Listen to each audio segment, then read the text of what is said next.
Hi, my name's Sophie Broadgate, and I'm going to share a personal story with you in the hopes that it inspires you to share your own stories and get involved in a new project that we've just set up in celebration for Pride. So happy Pride, and here goes. So when I was 16 and 17, I used to spend a lot of time at a music venue called the Canteen. The Canteen doesn't exist anymore, but it used to be on Michelson Road on Barrow Island near the roundabout area. So me and my friends would go there pretty much every weekend at one point. We used to go and see live bands, DJs, there was themed nights, and it was all wrapped up in the emo and scene culture. And with that culture went a lot of ideas with gender exploration and exploration of sexuality.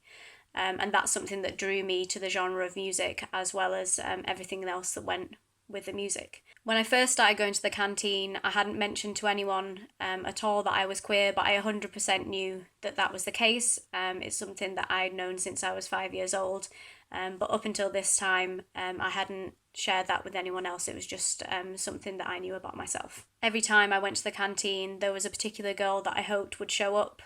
This was a girl that I'd been friends with for a year, and we'd once kissed at a party, but nothing else had happened since then.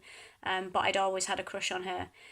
For some reason, my friends would always be very early to arrive just because we were a bunch of nerds, and her friendship group used to arrive much later and they were slightly cooler than us. So, on the times that she did arrive, I would be incredibly pleased to see her, but equally inside, I would be having some kind of heart attack and also just trying to mask all of these feelings. So, I was an incredibly awkward and shy person. I mean, I'm awkward and shy now, but back in the day, it was much, much, much worse. So often, my group of friends and her group of friends would mingle and we'd hang out together.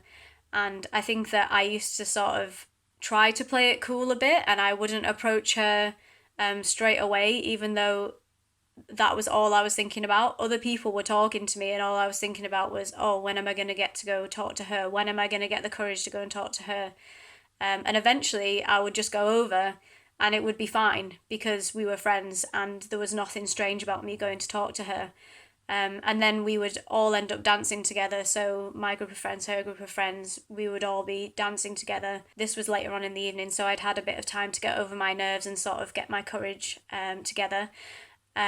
Often me and her would dance very close, and often I felt like we were just focusing on each other. And in these moments when we were dancing together and she was looking at me, the way she looked at me made me believe that there was some kind of chemistry between us, and I just felt that there was this unspoken sort of connection going on. And whether that was felt on her side or not, I have no idea. We would go to the bar together.